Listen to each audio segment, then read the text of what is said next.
You are now tuned into the truth frequency. We are TFR. Truth Frequency Radio. Welcome, friends. I'm your host, Zen Garcia. This is Secrets Revealed here on Truth Frequency Radio, and I thank all of you for taking the time to join us this evening. I'm honored to have as guests with me Robbie Davidson. Robbie, are you there, brother? I'm here. Thanks so much for having me on, Zen. It's great to be on your show. It's long overdue. It's always a pleasure, and I know you're very busy in all that you do, man, so I just want to thank you for making the time to join us this evening. But if you would, very exciting, can you announce and let people know about your new book? Yeah, I'm really excited to announce that last week I was able to release my first book ever called Scientism Exposed, Hiding the True Creator of Creation. And it's exciting for me, not just because it's my first book, but I was able to compile Scientism Exposed 1 and 2, the documentary films, as as far as research was concerned and content, but also a lot of other stuff that I've gathered over the last few years in investigating scientism and the lies of this world. Excellent. Can you tell us about the page count and where also it's available that people can go and get Sure. it and read it? Yeah, absolutely. It is 210 pages. It is available on Amazon. It's also ebook, Kindle. You can also get a special numbered and autographed copy by me on my website. I sell the books on my website, and that's celebratetruth.org. Just celebratetruth.org. Excellent. What any other projects that you're currently working on? Are you getting something together for the upcoming November conference, or?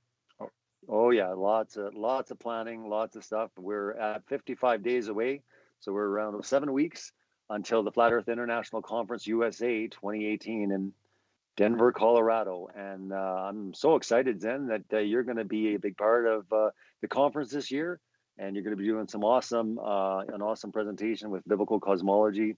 And I'm really excited that you're able to come out this year. And I know last year you definitely were represented with your books and Sacred Word Publishing, but it's going to be so nice for so many people to be able to meet you and just to hang out and fellowship together. I really enjoyed getting to know you when we met for the filming of Scientism Exposed 2, when I was able to come to your house and we were able to do that recording. It was really special for me, so it's going to be nice for you to join us in Denver. Yeah, it is going to be exciting to meet everybody and to come together with the community in the way that you have been blessed to do, and now in fellowship with so many individuals. I'm sure you've been and have made introductions with everybody now that is part of and working to bring forth the truth of as far as the lies of NASA and the whole Copernican heliocentric model and all that we've been indoctrinated into. Absolutely. Yeah, it's been a real pleasure being able to travel around and speak at different conferences and meet so many great people. And that's a huge part of this community is the people and the fellowship and the networking. So yeah, it's amazing. This will be my third conference that I've put on personally through the Flat Earth International Conference. And I just finished Flat Earth Conference Canada. It was the first one ever in Canada that we did in my home city, Edmonton, Alberta, Canada. And that was really exciting. We had a great event, and I was able to do a post-conference trip with a bunch of the speakers. I took them to the mountains. We stayed at a house outside of Calgary, Alberta, and we had a wonderful time. But overall, I would say that Canada's first Flat Earth Conference went wonderfully, and I'm looking forward now to the third conference, which will be the second annual one for America. And a lot of people are excited, and I'm looking at bringing in a lot of new things, but also, some surprises, but also hopefully to put on a professional presentation overall with the production. And there's going to be a lot of media as well. And I've been on the phone constantly in the last few days with media, different documentary crews. The Guardian from the UK are flying in. They're going to be doing something with there's international press. And I think to count, there's probably about three documentary crews that are going to be shooting for upcoming projects. Excellent. Um, well, how about people asking you or requesting for, I'm sure, doing conferences in other parts of the world? Yeah, I mean, I've had a lot of requests from a few countries, but one in particular would be Australia. I know that there's a lot of Mhm. people there, but there is one that is going to be happening in New Zealand. I've been asked to speak in New Zealand's Flat Earth Convention, which is happening in April 28th and 29th. So I'm going to be in New Zealand speaking there. Nice. There's also Question Everything 2019 that's happening in California, and that's February 22nd, 23rd. I'll be speaking there as well. But yeah, I mean, there is a lot of requests coming in, Mexico, other countries. I know that Gary and Dee Dee, are looking at probably doing something maybe in Amsterdam next year. I'm not too sure, but I know that they're planning on doing some other things in Europe. And, there's probably going to be work done in South Korea and other countries, but we'll see. I mean, I have my hands full right now with North America or US and Canada. There might be room to do one more country, but I think at that point, we'll see exactly what I can do. I mean, I'm doing these conferences and also, putting out books, DVDs, and I was really excited that I was able to hit the 100,000 subscribers. Awesome. A few weeks back. So I was able to get the 100,000 subscribers in less than 3 years. So Celebrate Truth, my YouTube channel, is really growing. And I'm really feeling blessed through just all the testimonies and just all the people that God is reaching through the work that's being done on the YouTube channel and with my ministry, Celebrate Truth. So yeah, keeping busy with that aspect, but then also it's really fun and encouraging to set up the conferences and to see exactly what's happening with that as the community grows, as we learn more, and really being able to show that there's a lot more that meets the eye when it comes to what we're being taught and told when it comes to our origins and everything around those lines of scientism. Hmm. Absolutely. Also, I know you release a lot of information, a lot of material on your Celebrate Truth YouTube channel. So, can you tell us about some of the headlines as far as what have been the most important occurrences or Sure. stories or anything of that awakening since the last conference? Sure. I mean, as far as the stuff that I cover on my website, I mainly stick more with biblical type. I have my 24/7 live stream that I have on that's really been growing and ministering to a lot of people. If you go to Celebrate Truth, pretty much at any hour of the day, there's 24-hour videos that play, and there's great stuff from even Zen Garcia and Rob Skiba and myself and many, many other great, Christian flat Earth channels. Your Curveless Earth, which is Nathan Roberts. We've got Chad Taylor. We've got a lot of work from some really great people that are doing some strong work in biblical cosmology and exposing the lies of NASA. But as far as headlines, there's always things in the headlines. I mean, there's the big announcement with Elon Musk saying he's possibly going to the moon with the Japanese billionaire in 2023, which is laughable. I think a lot of the extraordinary work that's being done with infrared technology with cameras now, the latest, and I don't know if it's confirmed, but I do know that the confirmed distance now on one of the experiments is 500 miles, seeing objects 500 miles away with infrared. That's an incredible distance. You're talking, Wow. Even at 100 miles, you're dealing with over a mile of curvature. Right. When you're getting into the 8 inches per mile squared. So now with infrared seeing through the atmosphere and atmospheric lensing and all these effects that were happening, trying to see through the atmosphere. Well, infrared is really taking out that and allowing us to see a lot further. So the latest test that came out, and again, I don't know if it's fully confirmed, but I have heard people talking about it. I just don't want to say that it's 100% fact if it's not, but they're saying 1,000 miles.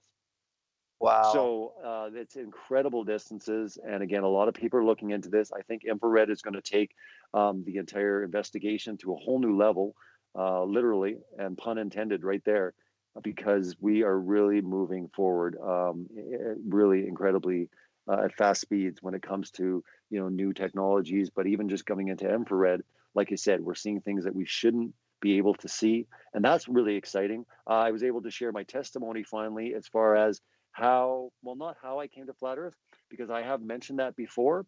but I never really showed the actual video. That was the one that inspired me, and I was able to share that a couple of weeks ago on my channel called "You Won't Believe How I Came to Flat Earth," which was really an exciting video. But it really laid out, I was able to document and show the video from the, someone mocking the Bible, laughing at it and ridiculing it and putting it into a cartoon form. What would happen if you took the literal interpretation of these verses when it came to creation? And, I hadn't really shown anyone or told anyone. I just said, hey, I came across a video kind of debunking it. And then I came across, Mark Sargent and other people when I typed in flat earth, because the title of this video was, the Bible, and then it had like dash, flat earth, but it was saying drawing the Bible dash flat earth. Now, when I came across it, I was investigating creationism. I had always been really into the biological sciences and debunking evolution. So for me, when I came across this video, I wasn't looking for flat earth. I was looking at, creation. And I'm like, when I saw this video, I'm like, oh, this is going to be interesting. Some guy, some atheist is now going to try to convince me from the Bible that the earth is flat. Obviously, we know that the earth is a globe. Isaiah 40:22. I was using that as a proof text for many years in my Christian life, saying that, of course, God sits above the circle of the earth. That's one of the proof texts I would use to show how miraculous the Bible was, that it knew all along that we were a globe. Little did I know that, the Most High would have other intentions and other paths for me to go on. But really, the interesting part about it, it was basically someone mocking the Bible and putting it into cartoon form that made me go, wait a minute, but that's what the Bible says. Why does the Bible say pillars? Why does the Bible say he divided the waters from the waters?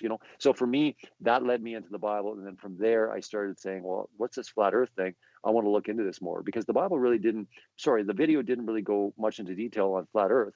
It was just ridiculing the Bible. So then I'm like, flat earth, what is that about? And that's when I typed in and I found out, more, and I went on my journey. But anyways, I put that video out, which was really intriguing because a lot of people didn't know the full story, and I was able to release that. So that was exciting. And then, of course, I post a lot of other different videos, different news, mirroring a lot of really great work that's being done by other Christian flat earth channels. And, just documenting my journey. I just spoke at Take on the World 2018 in Ohio with Rob Skiba and many others. And that was a fantastic conference. And they were bringing people together, not just people in biblical cosmology. They had sessions, quite a few sessions when it came to biblical cosmology, but there were people there that didn't believe. They still believed in the heliocentric, universe and that type of thing. So they were bringing a lot of different people together on a lot of different issues. But the one thing that we all really understood is when it came to the essentials, we're all in the same family, and we need to kind of work with one another rather than fight with one another. So it was really good. So yeah, I've had a very busy last few months with Canada. And then 2 weeks later, I did the Take on the World conference. And now I'm gearing up for Denver in November.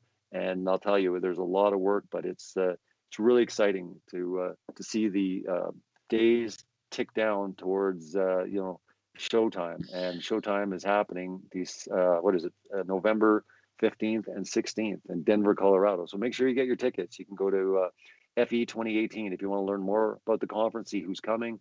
I can go through that a little bit later, as far as everyone that's going to be there. But the website is FE, as in flat earth, but FE2018.com.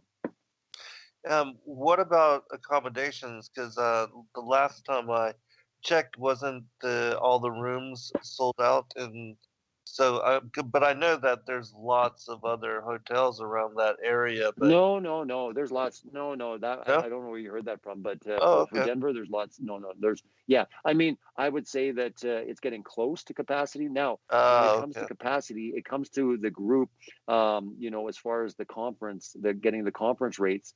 I have a certain block, but I know that it is starting to definitely fill up, and I definitely think it will sell out, but it's not sold out yet.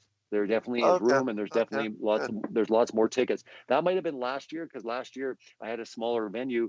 Both the tickets and the rooms had sold out early on. But this year I've got accommodations to go a lot bigger, not just with capacity with the venue, but also with hotel rooms. Okay, excellent. No, I thought it was actually one of the people at the venue that told me that, because I had called and scheduled a room for another one of our Yeah, people. they were mistaken. They were mistaken. And Okay. if anyone has any problems, I can get a direct number where you can book directly. But trust me, I see the reports. There is rooms. So if anyone tells you there's no rooms, even if it's the conference, I've already been told by the person that's handling the account that they can talk directly to them. So if you have any problems, let me know. But we'll get it all Excellent. sorted out. Don't worry about that. There's still lots of rooms. But again, they will sell out. I don't think, because of the capacity of the conference, I don't think the conference will sell out because we do have such a large capacity to expand, but the rooms definitely probably will sell out. And I would say that we're at probably about 80% to 85% capacity as far as the group booking, the block that I have reserved at the conference center. All right, excellent. Well, that's good to know. And well, let's talk about the speakers and the kind of Sure. the lineup and what people can expect when they come. Sure, absolutely. Well, let's just go through a list because I know many of them have, been on with you. I think most recently was Mark Sargent and Patricia Steer. They were on with you last week or a few days ago. I'm not sure, but they were on. Yeah, it was So a couple they're weeks ago. obviously. Yeah. That was a couple of weeks. Sorry, yeah. Time's just, like I said, it's hard sometimes to think. When is this? There's so many shows going on, but Right. yeah, I'd seen that they were on your show, and so Mark Sargent, Patricia Steer, Rob Skiba, and Rob Skiba actually will be kicking off the conference. He's the first speaker coming up. It's going to be real nice. He's got a real doozy. I don't know if you've seen his presentation in Canada. Oh yeah, But his fantastic. part one, it was. So he's really going to be addressing more, talking to the world and talking to the media in his presentation. Getting through some of the educational points, what we don't believe, some of the stuff that the world is laughing at us. We would laugh with them because we don't believe that we're, a flying pancake in space. None of us believe that, So he's going to go through a lot of these things and I say this is really important that we, it's not our job almost sometimes to, change people's minds. Our job is to educate them. And at least if they're going to mock us or laugh at us or, disagree, at least let's find out if they even know what we believe. Because most times they're believing memes. They're believing stuff they see on the internet that none of us believe, like that we're part of the Flat Earth Society. None of us are. So that's the part that we have to go through. But we've got Bob, Jaron, and Iru from Globebusters. Bob Nodell, Jaron Campanella, Iru Landucci, which they do extraordinary work every Sunday. Their show is at 1 p.m., I believe. I think it's 3 p.m. Eastern. They do their show. But it's a fantastic work, a lot of scientific research that they do on Globebusters on YouTube. So they will be there. We have a new addition this year, Karen B. She works does stuff with FE Core. We've got Daryl Marble. We've got myself, Zen Garcia. We got Flat Earth Man that's going to be performing a concert for the debut of his brand new album, which is going to be really exciting. If people aren't familiar with Flat Earth Man, you need to look him up, but he does incredible videos. And he's putting together a full album, and it will be released at the conference. He will also be performing. We've got allegedly Dave Murphy, or D Murphy 25, as people will know him on YouTube. And he did a lot of extraordinary work at the beginning. He was actually one of the first videos I came across in my journey, him, Mark Sargent, and other people. But he had come out with a video called, I think, The Greatest Lie Ever Told, Part 1 and Part 2, and or The Biggest Lie Ever Told. And he did extraordinary stuff. I was able to meet and spend quite a bit of quality time with Dave Murphy in the UK Flat Earth Convention that they held in April, which was fantastic. And they did a super job there in the UK. It was in Birmingham. And Dave was there, and I was able to get to know him a lot more, which was wonderful. We've got Nathan Thompson from the official Flat Earth and Globe discussion group on Facebook, which right now, by far, is the largest official group of any capacity. I think it's just now over 120,000 members. So it is quite a large group, and he does work with that. He also did a presentation in South Korea for their conference, and I have him doing Flat Earth 101. So he's going to be going through kind of more of the proofs or the experiments, the pretty much the things that really convinced us at the beginning, kind of like a 101. So that people can learn if they're coming there and they're wanting to know more from a basic level. He's going to cover that. So that's really exciting. We've also got some great workshop presentations going on in another room. as an alternative sometimes to different sessions, which is going to be great. We're going to be featuring some really great biblical sessions as well as some scientific sessions, but we definitely have a great lineup. There's some really great people that are going to be involved.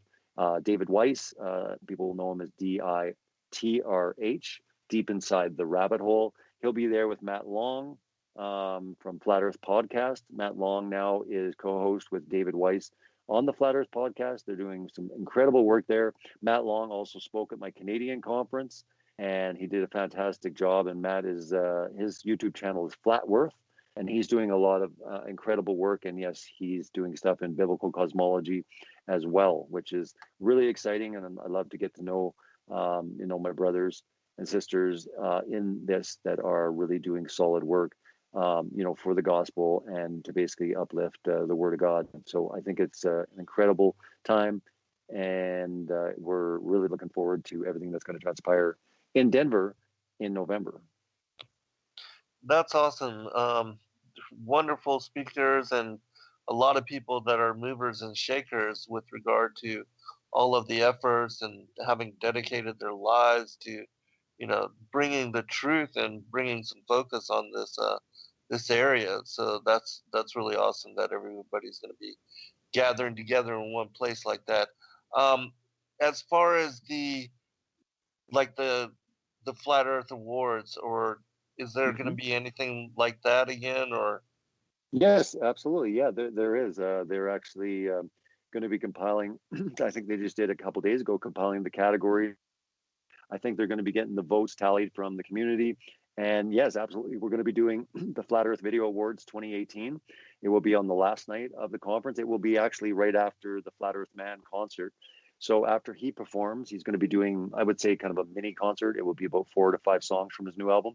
And then after that, we will do the Flat Earth Video Awards, where we will recognize other people, other great contributors that are really doing a lot of solid work in this community.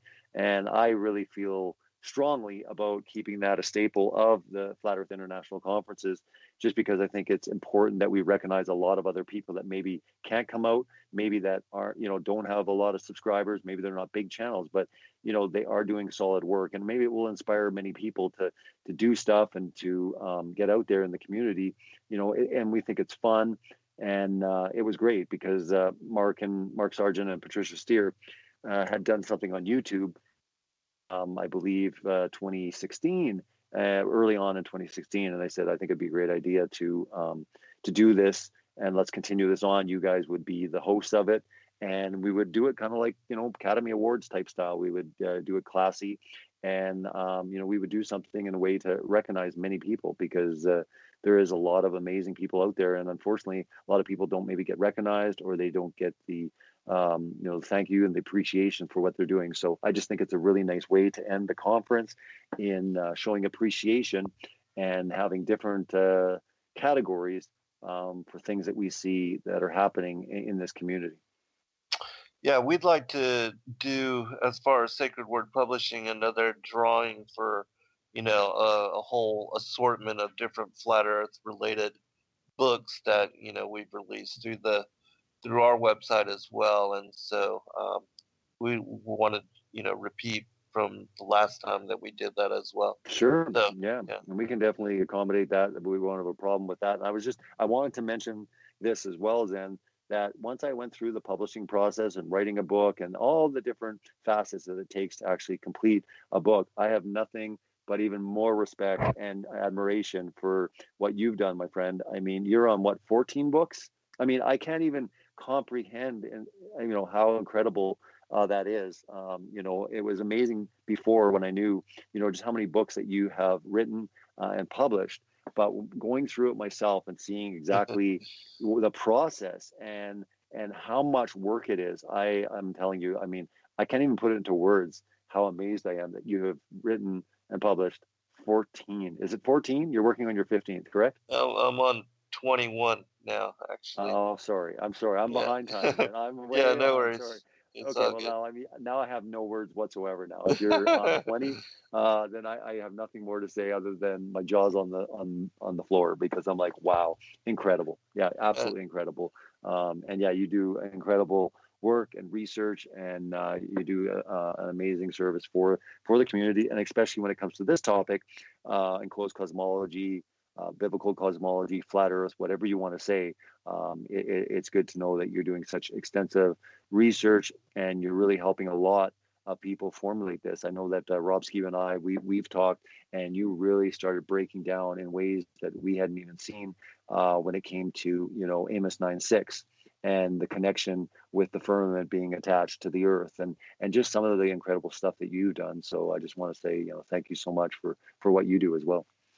Yeah, I really appreciate that, brother. We're all just trying to do what we can to be in service to the Most High, and definitely I think that this deception is so large and all-encompassing and connected with the coming reign of the Antichrist and the strong delusion that it's critical, that we bring light to this topic. So, all right, we'll be right back, everyone. All right, welcome back, everybody. There's a question from the chat room for you, Robbie, with regard to how people can listen to the replays from the Edmonton conference. Sure, absolutely. Yeah, you can go to Flat Earth International Conference on YouTube. Make sure that you find the channel, and then from there you will see everything is up on there. As well, you can see the replay on my channel, Celebrate Truth. If you look in playlists, you will see Flat Earth events, and you can go there as well, and you will see the replay of Rob Skiba and Matt Long and many others, including the Flat Earth Biblical debate, the Flat Earth Biblical panel that we did, which was really awesome. Yeah, I really enjoyed all of the different panels and the gatherings of all the different individuals and all the different topics that you covered. I thought that was an excellent way to bring together the different speakers and to also allow the listening audience to ask, anything that they would like with regard to cosmology or flat Earth or, Scientism Exposed, anything of that nature. And so, and a lot of the speeches as well were really epic, the presentations that. So I do encourage people to go and check out, if you have not already, the speakers and the speeches that were given. And also, you had shared as far as your journey with regard to just finding a church and being able to share fellowship and and not have judgment settled upon you. So can you talk a little bit about that and your difficulties with that regard? Sure. I mean, it was a painful story on what me and my family, and I, what we had gone through, and I wanted to explain that and bring that to light. Now, I knew I didn't want to do it in anger. I didn't want to make it personal. I wanted to be, based on principle. But I felt that God was really calling me to bring it out into the open at the conference in my home city, because this is exactly where this had happened, at two churches. And part of our journey was that we've literally been asked to leave. I did, some people say you were kicked out. Well, technically we weren't kicked out, but we just were made to feel like we weren't welcome. And we chose to leave. But we went through two different churches.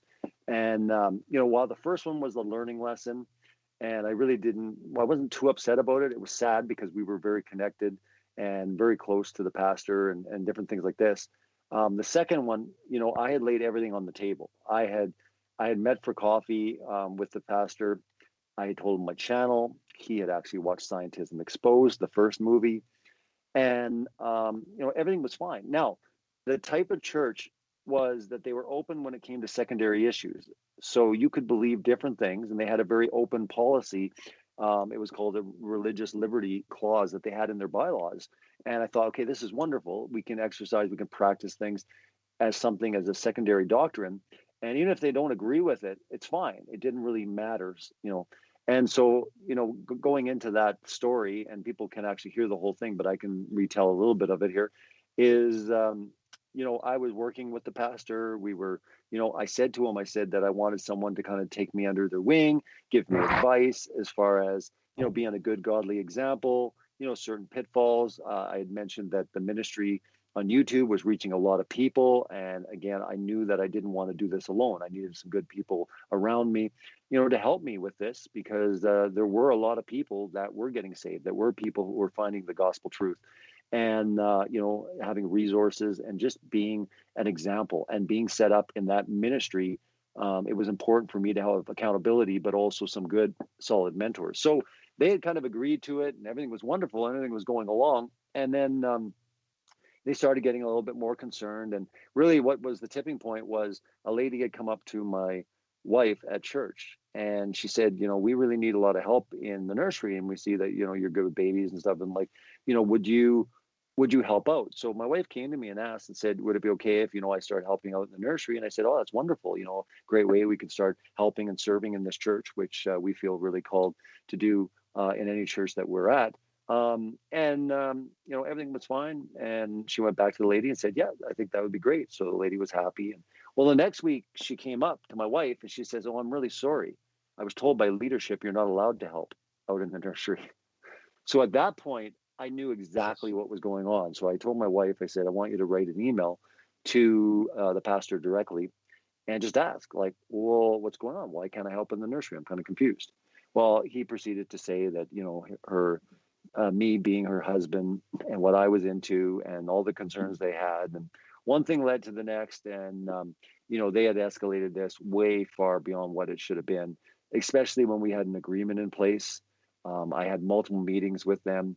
It was just a really unfortunate situation. But I still felt that God was really calling me not to like abandon and leave these churches. It was almost like you're to be there. So the third church that we're going to right now, what the beautiful thing was, and I mentioned this at the conference, was my pastor, his wife, and all three of their sons were at the conference to learn more, and they were there actually helping out, volunteering, and it was amazing. Yeah, and while they don't know 100% where they're at, they're very supportive of my work. They were here at my house for the private premiere of Scientism Exposed 2 in support. And I would say that in the meetings that I've had, like coffee meetings with the pastor, he's definitely 100% geocentric right now. Like that's the one thing he will commit to it at this point. And he's still, taking the time to really take it all in. He just knew that because he's busy, he's got all of his stuff going on within the church, that the conference would be a great opportunity to like learn a lot all, in one go, right? Rather than take all this time trying to, where do I go? What do I read? So it was really great. He took in a lot of what Rob Skiba's presentation and what Matt Long and different various speakers, specifically biblical, had to say. And I have yet to sit down with him after the conference and really just get him to download and see what he gathered from it. I've been super busy, but I do plan on doing that. So, maybe 3 times is a charm, but I'm really encouraged because they've showed nothing but support. I mean, they're all there at the Flat Earth International Conference, right? Big smiles on their face. So, it's exciting to see what's happening, but unfortunately we had to go through some really rough patches, and some very emotional times, especially for my wife, because we were very connected and we had a lot of friends, and one by one, they just dropped off because I'm sure the church was saying it probably wasn't good if they were, in fellowship, or, that we were dangerous or whatever the terms were. But that is only the first phase with these churches. I mentioned the churches by name. I mentioned the pastors by name multiple times. At the conference, I felt called to do it. There were certain letters I was going to read. I didn't. I didn't choose. I really felt that God was calling me not to read the letters. But I did mention the churches. I did mention the names. I know that some media have reached out to them. And I'm not done yet. And I don't want this to be, emotional or angry. I think this is an incredibly important topic. I think churches need to be held to account. Just to the point where they will take a side, where they will at least defend it and say, this is where we stand. And they will do that verbally or written. But sitting there and pushing people out of the churches, we had a whole family at our house that have been kicked out of their church. I get multiple emails. Recent news, if you want to talk about recent news, I just had an interview with Pastor Nate Wolf that basically got fired just last week, over this topic. Well, he got fired for attending a conference, Take on the World. And once they reviewed a lot what happened at that conference, a lot of it was biblical cosmology. Now he's going to be speaking out more on that. And there's a lot more. He's the first pastor to come out and tell his story But I have myself, Rob Skiba, other people, we have received emails from many pastors, and they wanted to be anonymous. They didn't want to cause a scene. And I think that with Pastor Nate's testimony, more people in ministry are now going to come forward. More people that are suffering in silence. There were few people from the churches that I was talking about being kicked out of that were at the Flat Earth Conference. So this issue is not going away. Leadership, and while I don't like to talk negatively about churches in the sense that, yes, there's problems everywhere, I really think that sometimes certain individuals are called to show compassion, to come, to love on people, and not abandon them, to be there as a light, as a beacon. And that's what I've been called to do. And I'm going to continue to do it. And so far, like I said, with our third church, we've had nothing but an amazing journey so far. And while they don't believe right now flat earthers are absolutely welcome, and they're not taking it off the table. They're saying something serious is going on, and we just need the time to really start looking into it. But they are looking into things and saying, what you're doing, is incredibly important. There's no doubt about it. And we'll see in time, what that end result is. But at this point, he's 100%, geocentric after our discussions and looking into the Bible more. And to me, that is a huge, huge stepping stone in order to get to enclosed cosmology. Because once you believe that the whole heliocentric universe is a lie, it's not much of a stretch to believe that all the other stuff they've lied about as well. I think, and your testimony and your journey to awakening and what you shared is very important, because I know that myself, and I know that you and Rob Skiba and others, that we take the whole Ezekiel 33, the watchman's parable, very serious, and that we are all held to account with regard to whether we are teaching those that are looking to us and seeking an answer and trying to find guidance and direction with regard to truth. That we are responsible for sharing and leading and feeding the flock and giving them real answers to things that other, like mainstream churches, are unable to answer. Like even the simple thing of why it was that Joshua was given authority over the sun and the moon, when supposedly it's the earth spinning that causes the sun to go down, or why and how it was that the sun went back 10 degrees on the sundial. I mean, with the heliocentric cosmology, there's no way to explain even those particular stories, and they're very important with regard to what is being relayed in the scriptures with regard to the truth of cosmology. And so I think, and kudos to you for holding account those particular churches and the treatment that you receive from them, because I'm sure that it's a warning to all the others, all of their other members, to not even bring it up and not even ask questions in connection to this, and dare you to go that route and actually become a flat earther or a biblical geocentric cosmologist.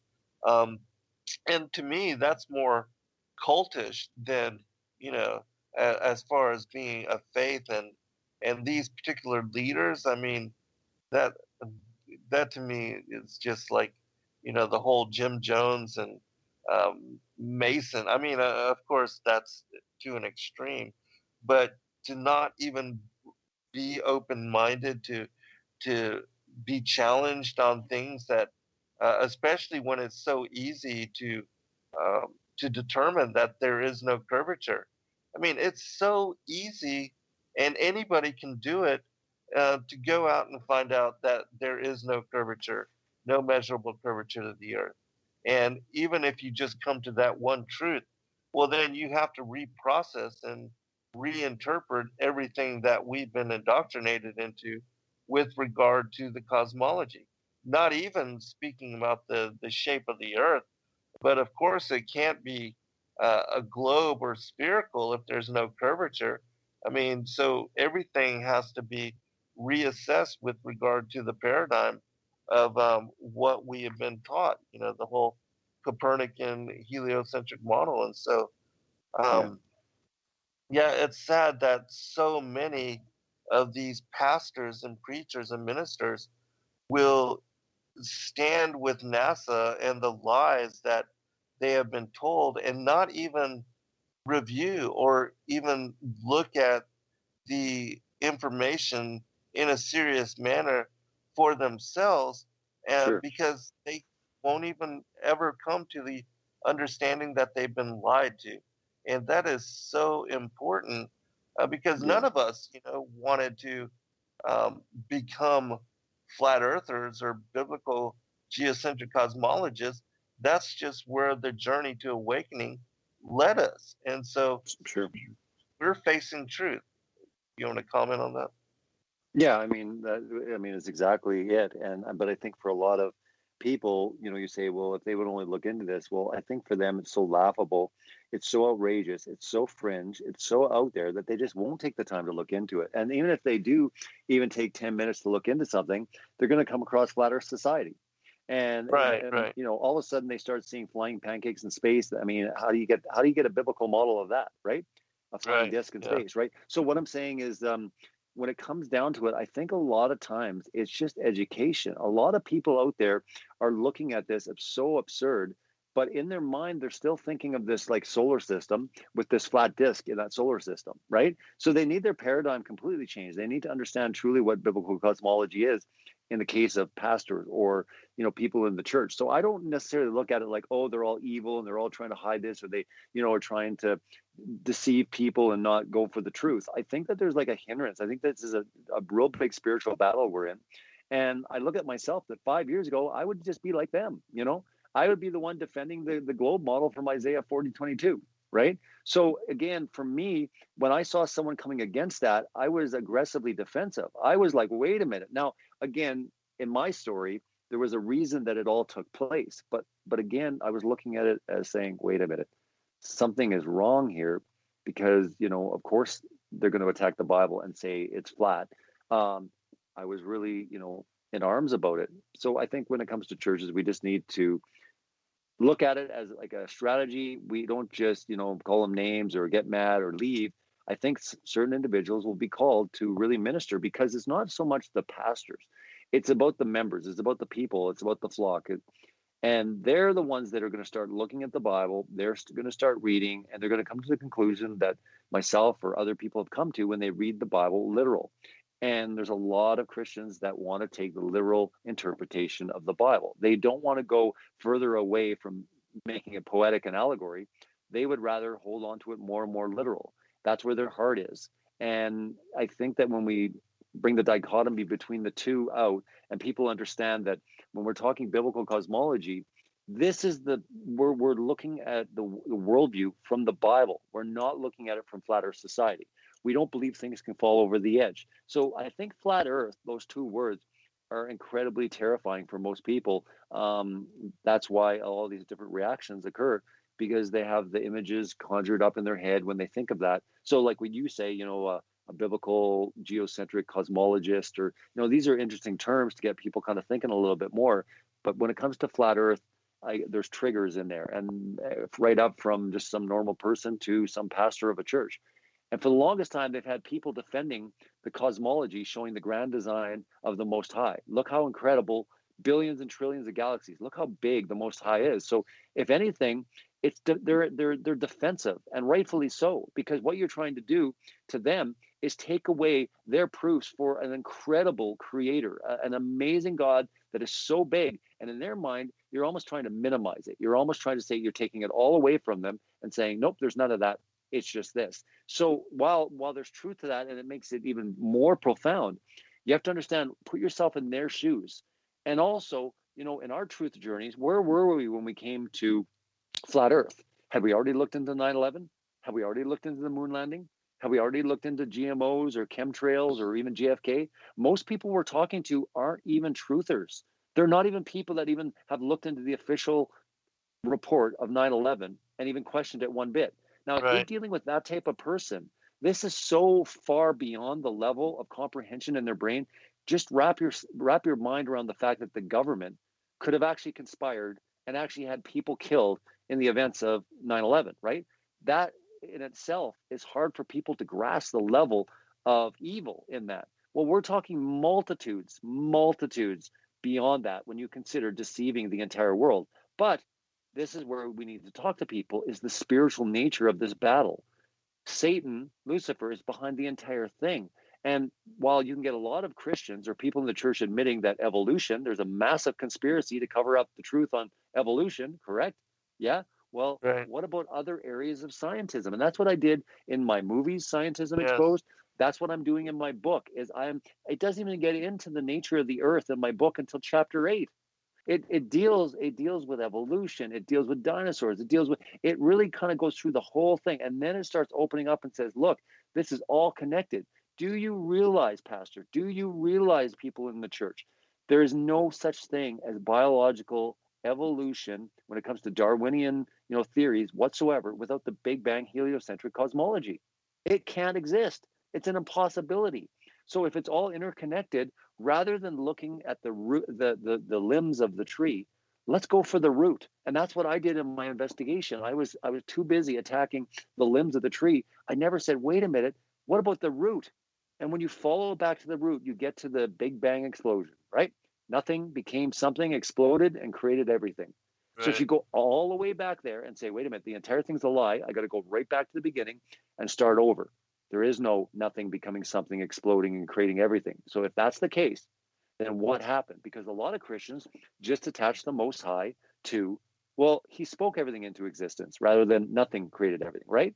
So it was an easy out. We never needed to even deal with it because we already had the answer. The Most High spoke everything. Ta-da, it's there. All we dealt with is, evolution and all these other lies. But we could keep the whole solar system. We could keep everything because the Most High created everything. He spoke it all into existence. But that's the whole understanding here. And while people were looking for intelligent design, and they were finding it, what's incredible about the heliocentric cosmology is there is an intelligence to it. The question is, what intelligence? Is it Lucifer? Is it a very evil intelligence? To me, if you were going to do a counter, if you were going to assault the true creator of creation, not only would you have a lie, but in that lie, you would find intelligence that would trace to something that people could understand, going, whoa, there must be something intelligent behind that. So that's what I look at, as I say, for a lot of us, we're going to be looking at it when we're talking to people. They're going to go into the defensive, especially when we're talking Christians, especially when we're talking to six-day literal creationists, because these guys are looking at all the lies of science already. And we're saying, well, wait a minute, dude, how come you can't see all the other lies? They're not looking because, if anything, what they see is evidence that God exists. And when we come along, we're ripping that away from them. So we just have to go slower. We got to be a bit more patient, maybe more prayerful. And everyone has different approaches, but that's my approach. That's where I've been called. And so far, I've definitely seen some amazing fruit. And it's an uphill battle. But to me, the church is worth it. The church is valuable in God's eyes, and there's a lot of problems. But I'll tell you one thing, one by one, more and more people can be restored to the truth of God's word, and especially being able to take his word when he says what he says, it means what he means. Yes, absolutely. And I think you are wise to have that approach, not only in your Scientism Exposed videos and the movies that you've done, but even in dealing with people, like you said, that are um, ignorant or unknowledgeable about even 9/11, the moon missions, things of that nature, that um, have never looked into conspiracy or JFK, the assassinations, or anything of that nature, which brings something up that I just recently seen. There's a new video series on Netflix that's called Inside the Freemasons.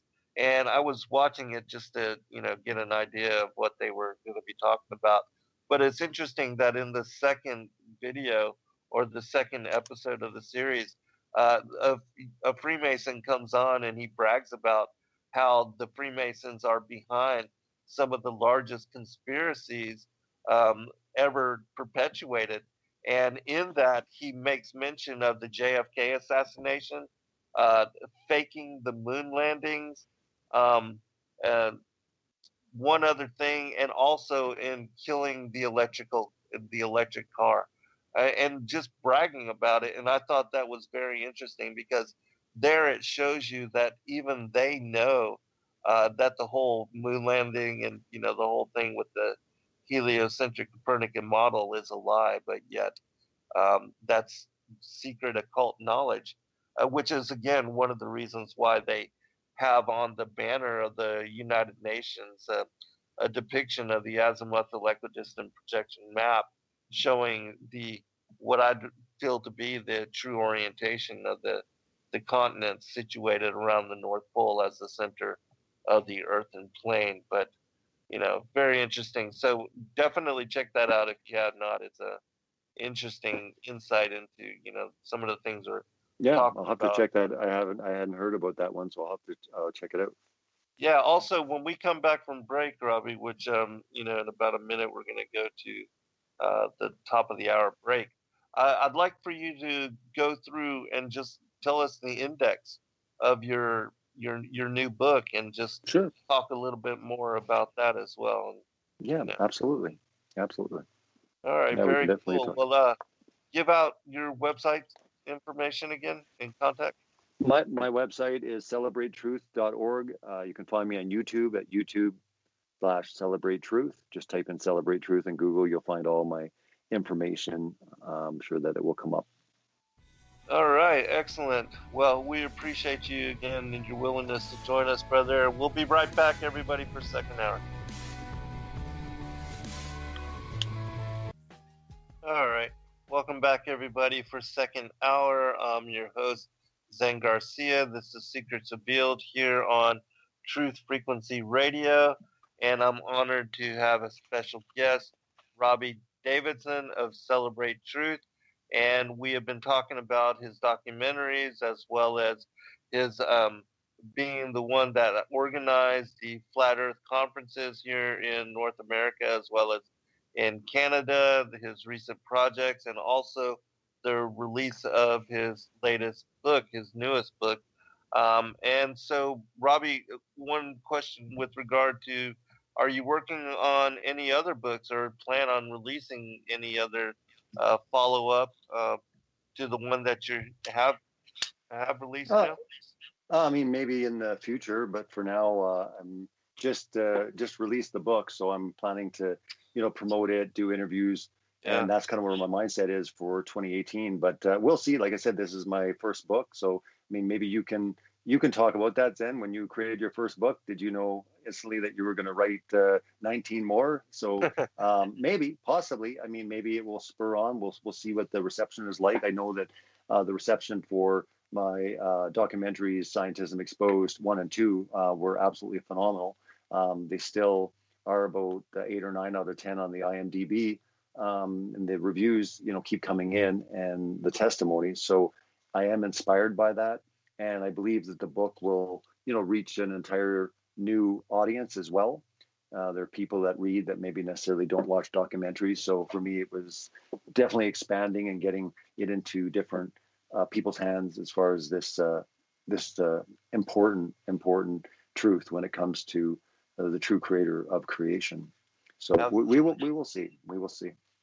I'm sure that the Most High will lead you in other direction with other truths and other revelations, and with you having the capacity now to bring it forth in not only video and visual presentation, but also in word, because as you said, there are still, even though this generation is one that does not read very much, but there are those like myself that do prefer to have it in print, and especially when it comes to some of the technical aspects of the research and with regard to the the cosmology and all. I think that having it in print and presenting it. Yeah, so please, if you would, let's elaborate on your book and Sure. talk about the index and the chapters and kind of walk us Sure. through. Well, yeah, if you don't mind, I'll read the preface, and then we can kind of get into the book here. I'll just start off with it's just a short preface. But we live in a world where the idea of truth has been altered and transformed in ways the human brain can barely comprehend anymore. Our values, our thoughts, and our perception are molded in such a manner to benefit those powerful few who hide behind the curtains, the puppeteers who push us and laugh at our disorientation. Their methods are vicious, always aiming at confusing us, because through confusion, they can rise above and rule the rest of us like flocks of sheep. Throughout the ages, various methods were used to brainwash and force the masses into submission, ranging from brute force to the propagation of brilliant lies. Right now, the world is confronted with an illogical phenomenon, scientism, a deadly religion that must be neither debated nor questioned. The scientist comes forth like a saint, and we must embrace his theories as pure truth, regardless of the facts or hidden intentions. We're told that we need to believe. We need not to question or wonder about the validity of the so-called scientific truths. This isn't science anymore. This is more like collective madness, where people are pushed aside and considered nothing but freaks of nature, an accident that might as well never happened. Over the years, the science proved its utility to mankind. The true fact-based science cured illnesses and helped us live a better life. But at the same time, a different branch evolved. Drugged by their importance and the attention they received, the members of this current system of thought replaced God with their own persona. They glorified their name and their agenda while we stood in the shadows and watched the spectacle. This new religion begins to call us heretics if we dare to oppose its theories, and soon we'll go back to the Dark Ages, where we will not possess the courage to open our mouths and speak the truth, even if it's right in front of our eyes. If analyzed in more detail, we can observe the war between the old and the new, the old being our long-lasting religions and the idea of divinity, and the new being the new religions and its intrusive ways. We see all over the media how science is glorified, while religion is cast aside. We are encouraged by the earliest years of life throughout school to see scientism as the only way. Its aggressiveness is dubious, and one might think there might be a hidden agenda somewhere that someone or some group is trying to blind us to the truth. The light is all around us, and yet we fail to see, as if we are pushed to focus on a single dark dot. We're nothing in this universe, a speck of dust, appearing here by chance, a speck of dust that will fade away as quickly as it came into being, and in the end, we will be completely forgotten. It's time to pull back the veil of scientism, exposing many of the greatest deceptions in the world to hide the true creator of creation. Awesome. So that's Awesome. the preface. I thought I would read that. It's the first time that anyone has heard that live. I'm actually going to be working after the conference and getting together my audiobook. That is definitely on the list to be able to have the audiobook available for people that want to listen to it rather than read it as well. So I'll be Sweet. working on that. So I guess to answer your question, my next project will be on this book to do the audiobook. But yeah, the table of contents, like I mentioned to you before, I kind of go through this progression, and it's not until chapter 9 until I get into the earth. But I have the introduction to scientism, then I get into scientism and evolution, and from that I get into the chapter scientism and dinosaurs. From that, I start transitioning into scientism and the universe. Then in chapter 5, it's scientism and the occult, showing a lot of the connections there. Getting into scientism and the heavens when we're getting into the heliocentric versus geocentric debate. Then I get into scientism and space as everything that we're being taught to currently. Scientism and NASA is chapter 8. By chapter 9, we're into scientism and the earth, where it starts to piece all the preceding chapters together and show how it all culminates into one of the greatest lies that so many people are deceived in believing that they're a spinning ball flying through space. After that, it continues to chapter 10 with scientism and the alien agenda, showing how the lie is put in place not just to deceive us, but also why deceive us that way, because to prepare us for the coming deception. I believe that it's not just an end, it's a means to an end. And all that stuff needs to be in place, the heliocentric Big Bang narrative, in order to bring on the great deception, or bring in a deception that will come into the world that most people will believe. Getting into chapter 11, it's scientism in the future, showing their future aspirations, getting into genetics, how they're trying to merge animals and humans and all the different messing with the creation, because again, this all ties together. When you look at a lot of scientism, it's all branching together, whether it's getting into just the very fact that, biologically, God created male and female. Now they want to tell us there's over 50 genders. This is all an assault on creation. So whether we're talking about cosmology or we're talking about when it comes to the genetics, evolution to there's more than two genders. This is all an assault on the Most High and what He created, and with His order and how He said He created it. After the future, I get into chapter 12 with scientism and sin. I explain the sin nature and why a lot of this is occurring. And in chapter 13, salvation from scientism. So I get into the answer, the way, the truth, and the life. John 14:6, and talk about the only way out of this, that there is hope.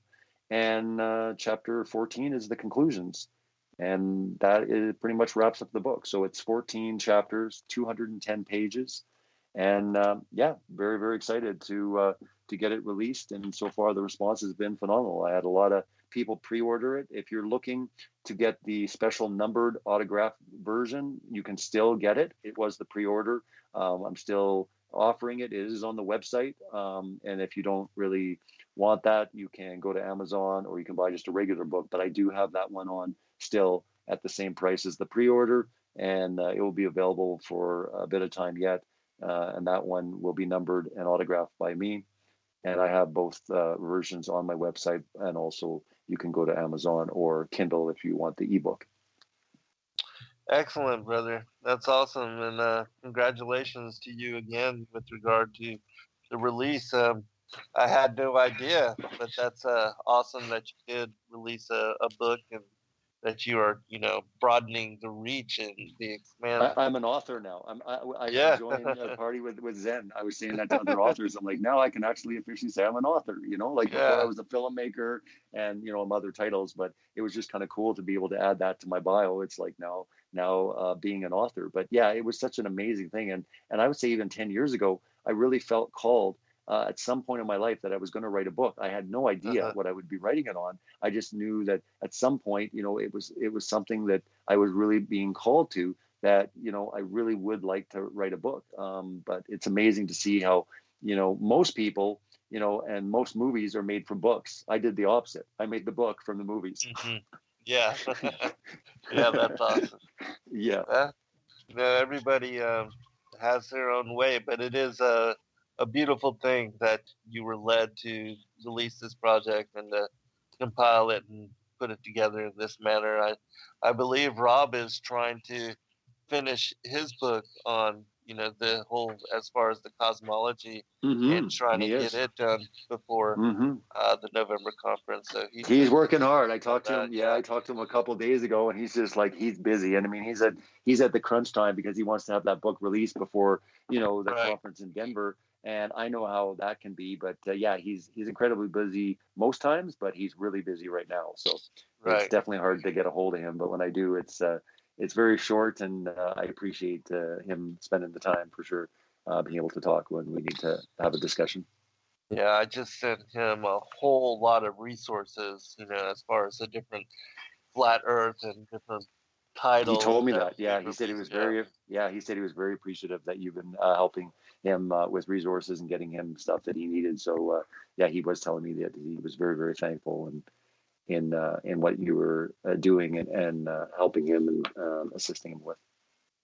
It's going to be really exciting to see, because I know a lot of people have been looking forward to his releasing something on this particular topic. And, the kind of research he does, he puts together in compilation, as you do, the best of all the different research that is out there. So I'm sure it will be a unique conglomeration of really interesting research. So yeah, I'm looking forward to it. I'm looking forward to it for sure. Yeah.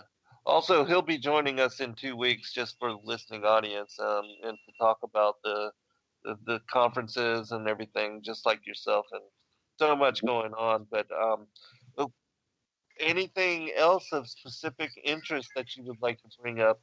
I know there is one thing I wanted to ask you that has to do with the AI component. Have you heard the Elon Musk, the interview that he did with Joe Rogan, talking about I watched it. It was the most craziest, creepy interview. I mean, he really looked really robotic, and it was a very, very strange. I think he acted incredibly strange in that interview. I don't know what to make of it. I did catch a bunch of it, and I was just like, wow, that is a really awkward interview. Mm-hmm. it's so strange because he has so much money, and he did release in declaration there that he and some of his companies and their effort is to bring on this whole cyborg singularity, the merging of humanity with regard to the technology, and that somehow, some way, that we're all going to be able to just kind of interject ourselves into some kind of synthetic body form, which is crazy because there's so many now movies. There was one that was just recently released, another Netflix, called The Beyond, and they were talking about having this black hole open up above the Earth, and that the only a regular human astronaut could not survive going in there because of the radiation levels or whatever. So in this show, they are talking about merging humans. That what they did is they took the brain of those that willingly wanted to participate in the program, that they would be basically murdered, and then their brains taken out, and then put into this synthetic life form, and that would become their new host.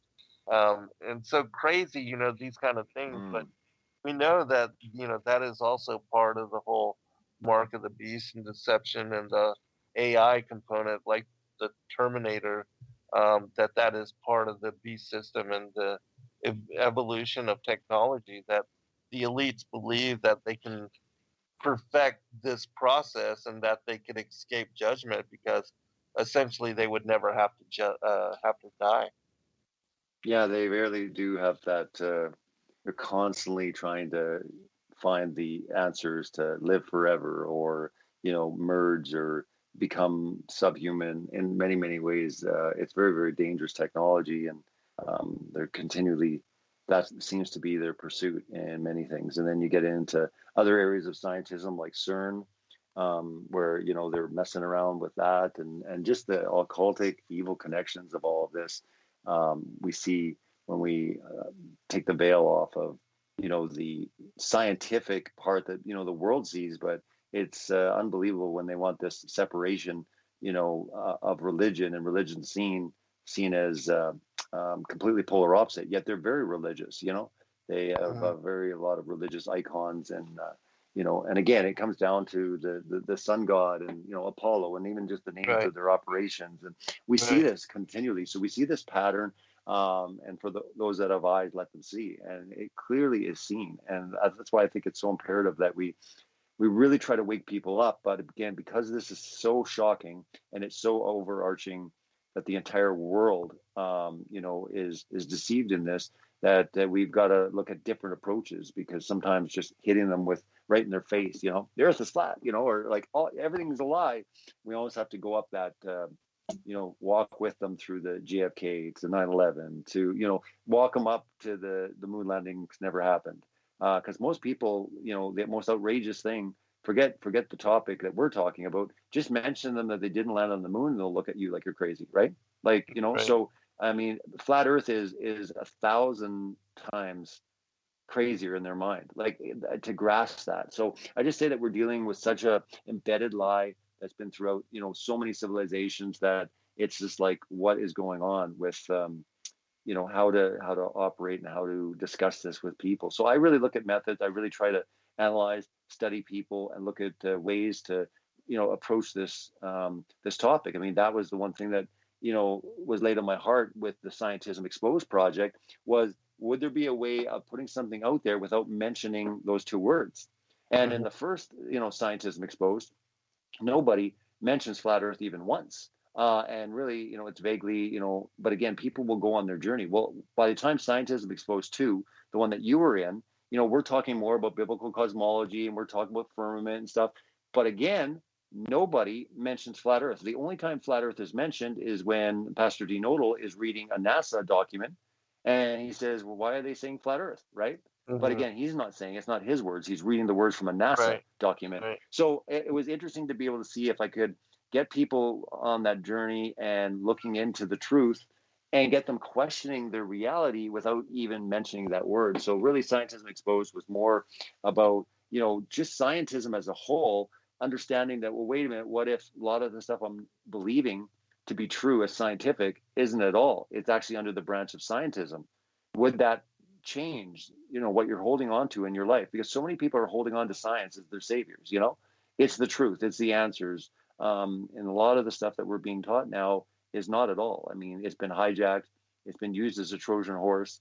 And what I say in my book and even in my work that I do on YouTube and documentaries is that they're the validators of everything, whether it comes down to morality, whether it comes to sin, anything that they want to push, they can just validate it through science. For example, scientists have now determined there's more than two genders. They don't need to show you any evidence. Right. They don't even need to do experiments. Case in point, on Netflix, you were bringing up Netflix before, but the series Bill Nye Saves the World, which, what a crazy title that is, but that's the name of the show. Yeah. It's a 10-part series. And he goes so far as to say that scientists have discovered that we have more than two genders. Now, he doesn't show you any proof. He doesn't show you any evidence. He just says scientists have discovered. Therefore, now it's validated. Sciences are, you can't cling to your old book. You can't cling to your old way of thinking. Science has evolved and got us to a point where we are. So now we have to trust science and what they tell us. So if science says they have climate change all figured out, and that we need to pay our carbon tax because scientists are going to save the world when it comes to the disasters and the weather, well, science is our answer. So they're coming at us many different ways, and scientism is like an octopus. It's got its tentacles in so many different areas. I would say in all areas. I mean, Satan's not going to be content if he's like, oh, darn, I don't have I don't have any control on these areas of science. He has control in all areas of scientism, vaccinations and autism, the linkage there. A lot of people have done amazing work on that. Well, again, it's the scientists that come forward and saying, nope, there's no problem, safe as can be, vaccinate your kids. Yes, exactly. So it's the guys in white coats that like as Mark Sargent will say, the code of credibility, that as long as you see someone in a white lab coat, they're smart. They're smarter than you. They know better than you. You don't question them. They got their degrees. And what I say is, like, scientism, rather than, wearing the robes in Satanism, just put on a lab coat and there's scientism. So one, is distinguished.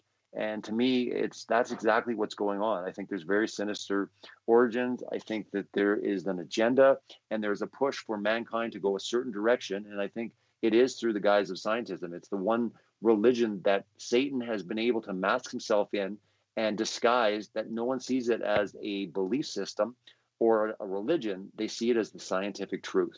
Therefore, they will never object to it or say, well, I don't want to believe in that, because they have no choice. It's science. It's proven. And Satan has been able to do a lot of work making people believe that there is no debate. The science is settled. The science is not settled. The agenda might be settled in Satan's mind, but again, we all know that the truth will come to light. Right, absolutely. And I think it's important that, those of us that, especially with regard to our work on biblical cosmology, that we have linked and tied together as far as, the Scientism Exposed, and that we're connected to the coming strong delusion, and that the Darwinian Copernican, the heliocentric model for understanding world, has basically set the foundation for the whole, what we see being put forth in Ancient Aliens and these other similar type of series, that, the Ancient Aliens, these extraterrestrials from way out there that may have randomly evolved millions of years before us, that they are the ones that seeded us and created us here. And, their whole removal of the Most High God, and that everything just evolved randomly, and that as long as a planet spins around a particular star at the right Goldilocks distance, that they can evolve life in the similar capacity as we see here evolved upon the earth. And so all of these lies being dependent upon this whole grand deception, that we're able to, in one fell swoop, totally eradicate the whole mindset of that thinking for those that truly open themselves to the possibility of this. things that we're Sure. speaking about. And so, so many people said, "Oh, this has nothing to do with salvation. Oh, this is just you know, it's unimportant and it's unnecessary. Why even bring it up?"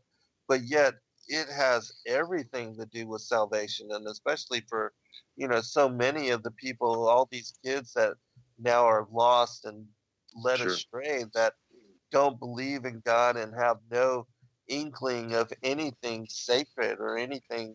spiritual, that are completely uh, led astray. But if you would please comment on that. Yeah, I mean, I would definitely say it's a catalyst, to the gospel. I always say that, yeah, I mean, when you're talking in those terms, it is salvational in the sense that they will come to understand the true creator of creation if they, the lies are unveiled.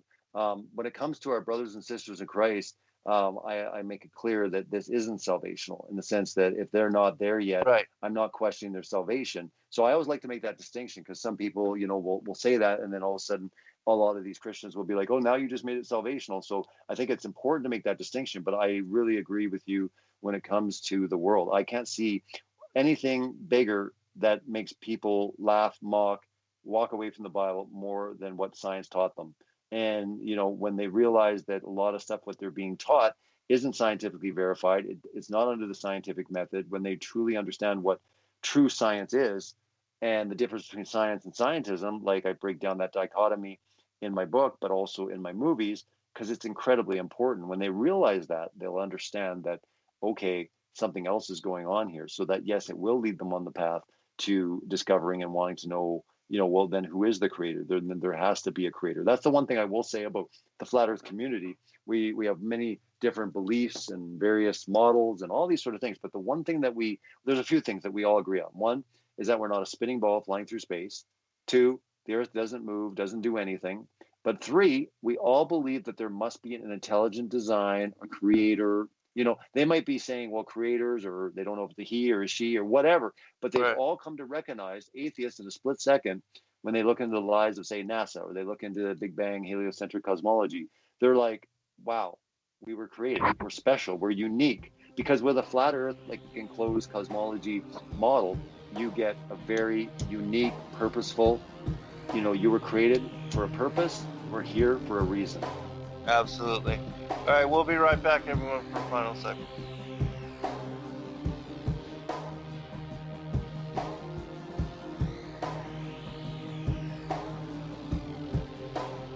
All right, welcome back, everybody, for final segment. Wanted to ask you, Robbie, because I know that you have your pulse on the community, and with a lot of what is released as far as mainstream news, because I'm sure that you have a lot of listeners that keep you informed on what's going on, as to how you see the evolution of the movement, and how far it's come, even since the progression from last year's conference to now. Do you see the media opening up more and giving more consideration as to the seriousness of this particular issue? Are they actually doing and looking and giving some research to this particular topic? Yeah, I definitely see that the community is maturing.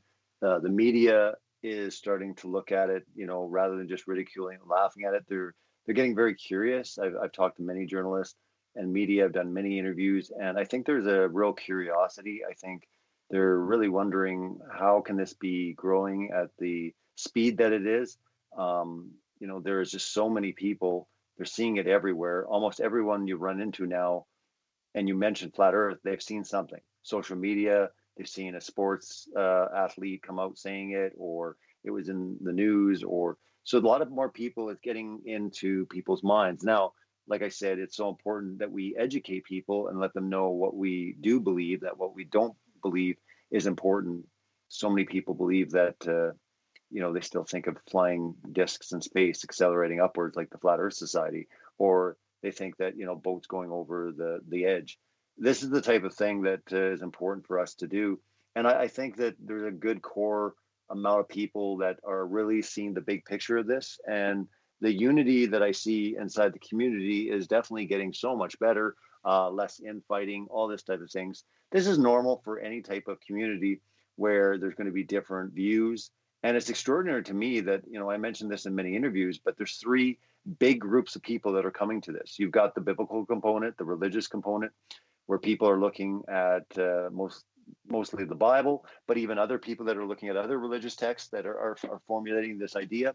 Then you've got the purely scientific people that just want to do experiments. They want to try to prove the Earth from Earth, the reality that there is no empirical experiment anywhere from Earth to prove the movement or the curvature. And that to me is startling. To this day, it still startles me that in 2018, there isn't one experiment to conclusively prove this. And, anytime, you start in discussion, people start bringing up the moon or they bring up the universe. And it's like, whoa, we're talking about the Earth. Can we prove the Earth from Earth? And then, when you're getting into your senses, objective reality, I think that's extraordinary that there's so many people that are coming at it with a purely scientific, understanding. And that's all they want to pursue. They don't want to bring religion into it. They don't want to bring conspiracy into it. They just want the truth scientifically. Then you got your third big group of people, which are the conspiratorial truthers, people that like to connect the dots. They like to examine all different areas and see where there's holes. To me, that's what's extraordinary. You've got three big groups of people that are all realizing the same thing at the same time. So to me, I look at it like that must be supernatural. The reality is that something is taking place, and I find it so incredible that the Most High is not just waking people up, in his army that are already for him. He's waking people up to fight in his army that don't even know who they're fighting for yet. They just know that they're fighting for the truth of creation. So for the first time in history, then, in this debate against science or in this war against, what science has been teaching us, we can look behind us and we can see this massive army that people that aren't even believing in the Bible just yet are fighting on our team. So we have an extraordinary support base of people that are examining, that are investigating, that are looking into all aspects of different levels of scientism. And one by one, they're exposing all of these lies.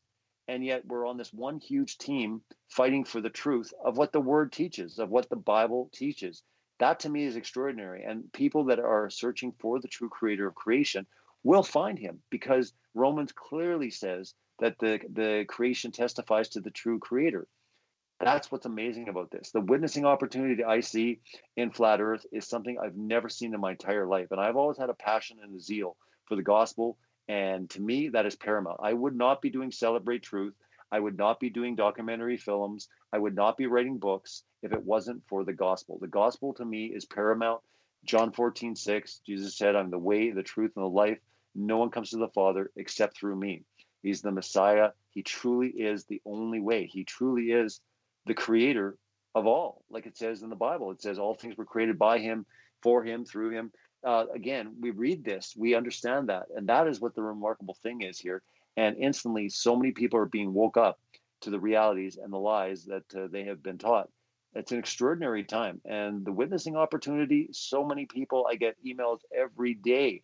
So many people are reading the Bible. And I would say that any topic, even if you're listening to this right now and you think this is the most craziest, absurd thing you can possibly think of, and maybe you're looking at it as a Christian saying this is a waste of time, why would you do that?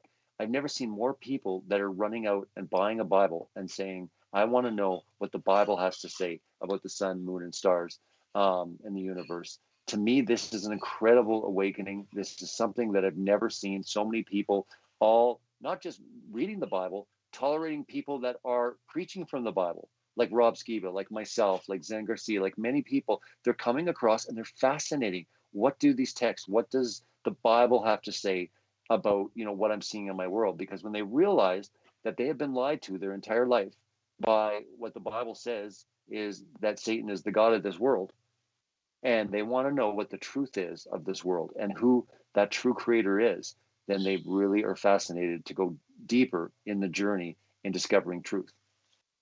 Right. And the beautiful thing about people, picking up the Bible and reading it for the first time and wanting to understand the truth of the cosmology and as far as what is really released within the Word and the Gospel as God revealing the creation through His Word, is that they are also learning about all of the other most fascinating things of which a lot of people have been seeking also, like with regard to the fallen angels and the giants and their the interdiction into the affairs of humanity, and that we wrestle not against flesh and blood, but powers and principalities, the rulers of darkness and wickedness in high places, and how the evil is organized, and that they have been, working against us and fighting against. We have Legion fighting against Christ and the holy angels for the souls of humanity. And so salvation and grace and all of the, as far as all of the things that the fall of humanity and all the things that have been taught in the scripture with as to why it is that we find ourselves in a fallen state, in a fallen world, and surrounded by these devils and demons and being tried and tested through good and evil and the knowledge of both light and darkness, that all these answers are conveyed also within the scriptures. And so not only are they learning about the cosmology, but they're learning about the other most important and relevant aspects of who we are, why we are, and what all this is truly about. And so that is, the other beautiful side of it, is that they're starting to find and receive answer on those things which they may never have expected to, come to truth and come to discernment on. And God reveals all through His scriptures, and so it's a beautiful thing to see people coming to, to embrace and accept and to seek out truth within the Word. Yeah, and I run into people, I mean, at the conferences I speak at or the conferences I organize, just different various meetups. So many people are sharing their testimony on either this brought them right back to the Bible or this brought them to the Bible for the first time in their life. And again, since they've come to this, they've grown deeper in their relationship with the Most High. They have understood the significance of the Messiah, Jesus, coming and dying. To me, it's just an incredible journey and a part of history. And to be part of this, it's just absolutely an amazing part of the whole thing for me, quite honestly, because I can't see in a more exciting time, especially when it comes to the true power of being able to share the gospel in a way that I've never been able to see people this receptive, even though that they're maybe still on the fence. They don't really know. They're studying everything. They're not just believing in a higher power. They're believing in a creator and an identified creator that cares about the creation, that made us unique and special. And so they have a more identifying reality when it comes to the creator.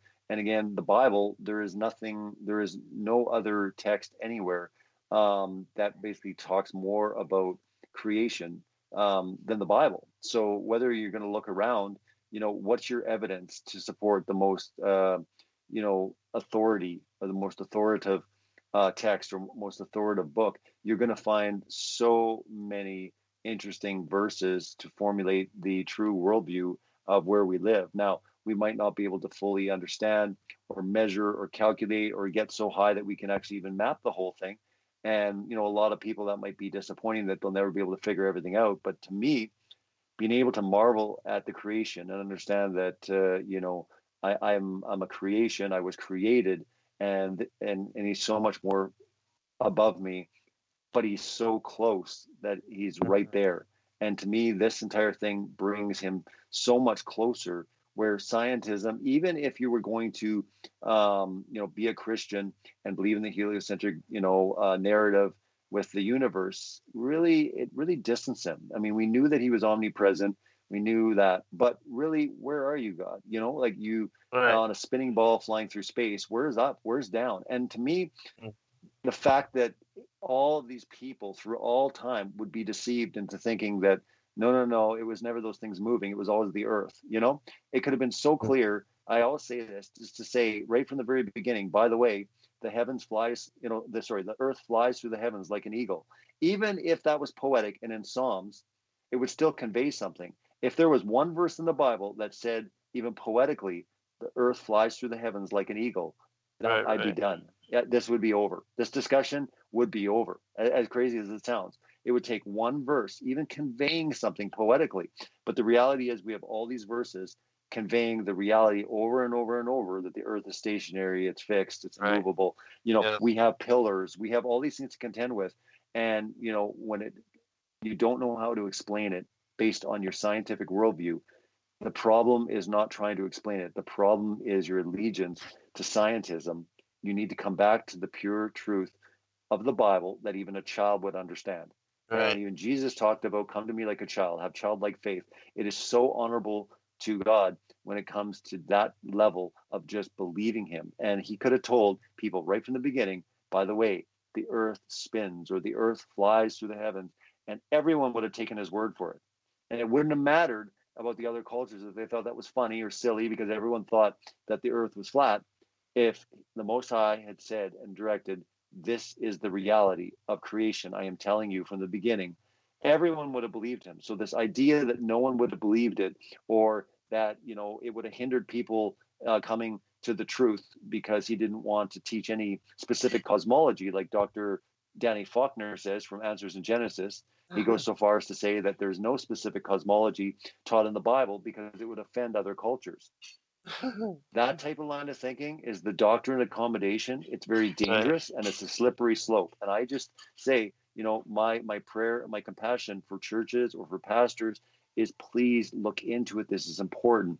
And before you take the side of scientism, and before you take the side, really wrestle with that text before you make that decision. Because if you're going to just take that as allegory and poetic because it doesn't fit with your worldview, what about the people that lived before you, right? You have just Right. come along and now you're dictating that it only works with what we've been taught.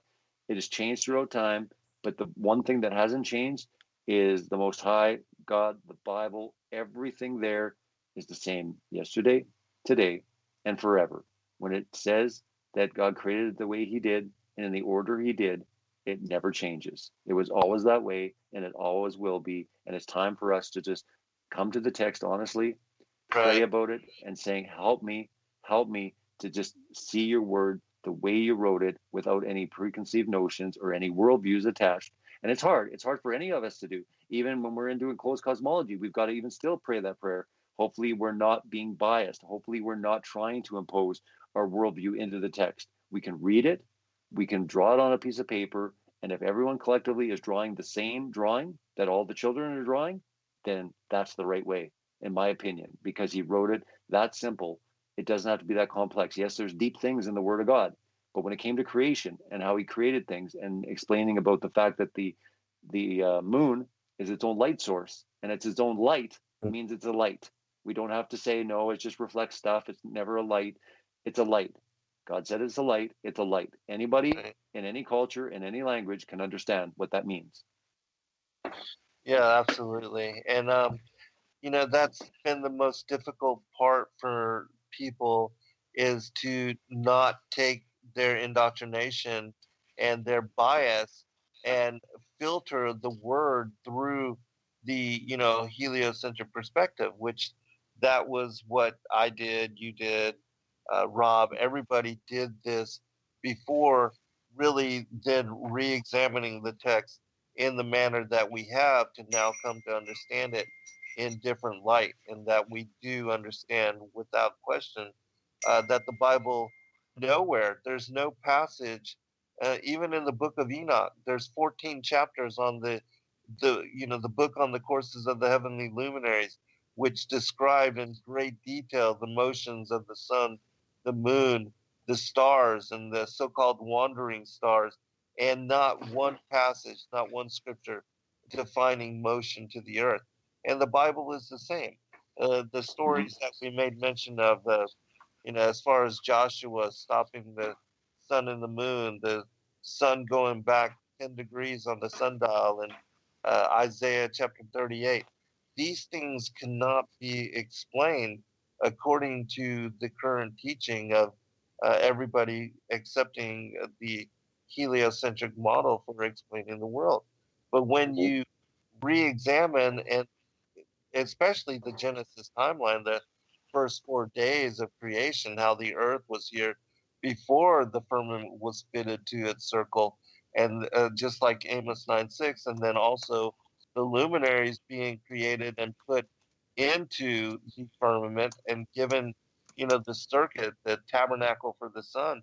Um, how does that fit with the model of science explaining planetary creation, um, and that how all the suns uh, spinning created all the different planets that spin around them and orbit around them? I mean, none of that fits according to the Genesis timeline. So those people that are so opposed to this information and that don't want to review it, don't want to examine it, if you're going to be truthful with the word as the Most High has revealed it and related it and passed it down through the prophets, then you have to reconsider those things that we are making mention of and speaking about and re-examine it, because I think that if you do, you'll come to different conclusion than what we've been taught in school and what And science. it's all about, and like I say, it's not even about the shape of the earth. It's about, do you believe,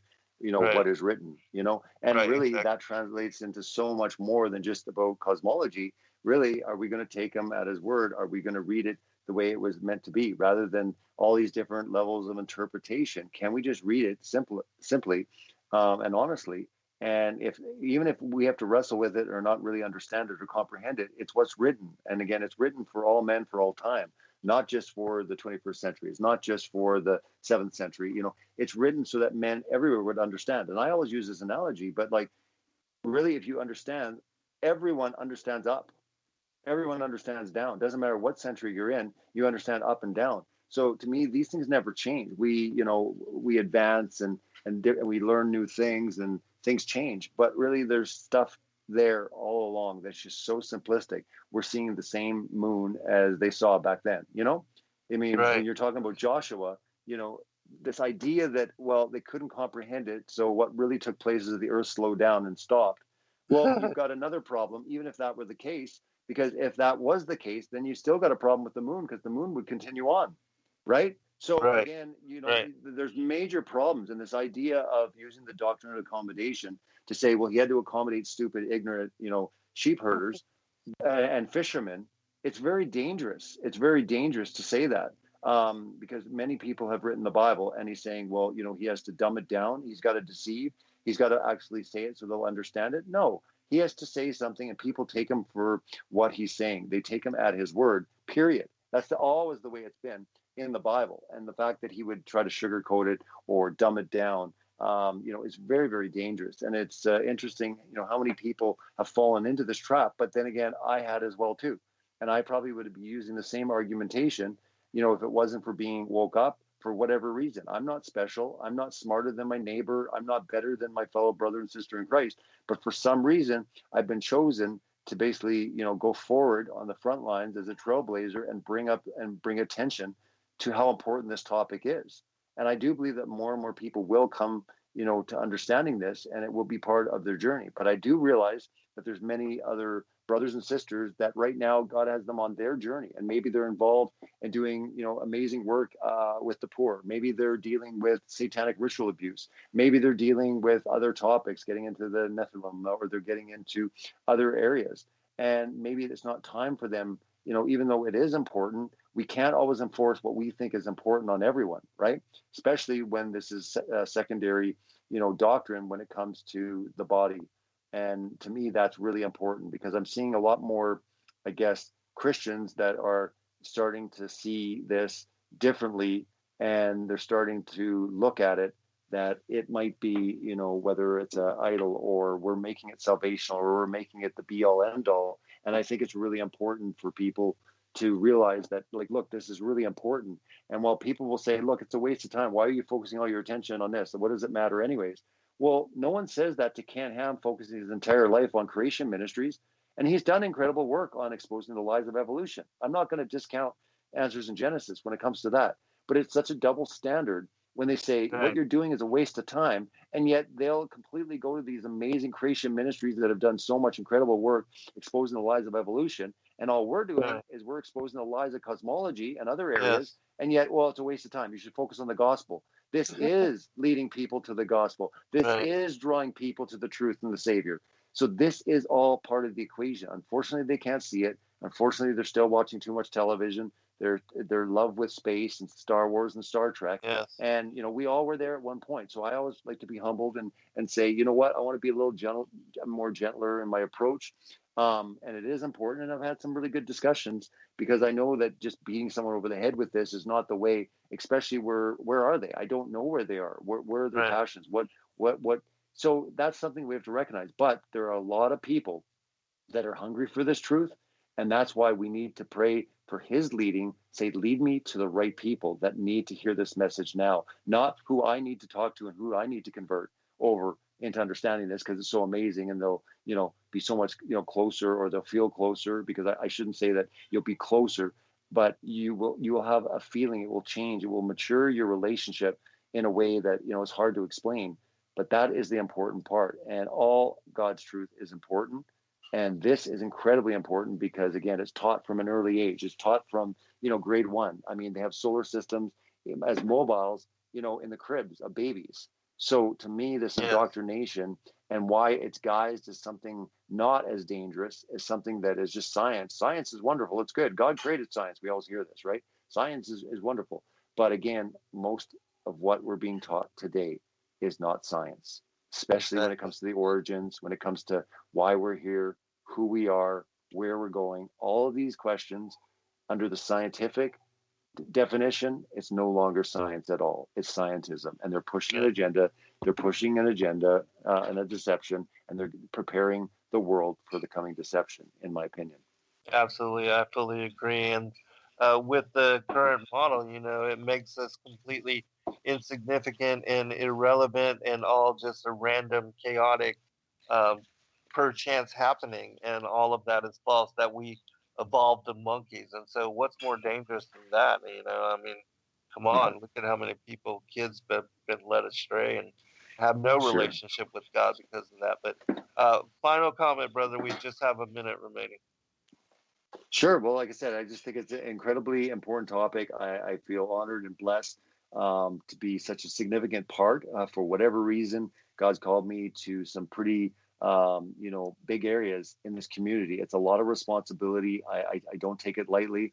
And I just want to be a strong example. I want to be that voice that comes at issues differently, especially when sometimes it's hard, when we're being attacked and we're being ridiculed and laughed at. All we want to do is lash out, and we want to, treat them the same way. And I'm just saying that I think because we have to be representation of this truth, that all eyes are on us. They're looking at us as this peculiar people that are believing in something so bizarre, but yet we are following the literal word of God, that we've got to rise above. We've got to be better than others in the sense that, we've got to be more loving. We've got to pray more for people. I mean, how many people are praying for Neil deGrasse Tyson or Bill Nye? I personally am not. I can admit that. But the question is, who's praying for them, right? I mean, the reason that sometimes we're in these problems is because we're not praying enough. So let's pray that God opens people's eyes to the truth of his creation, because it will lead people back to him.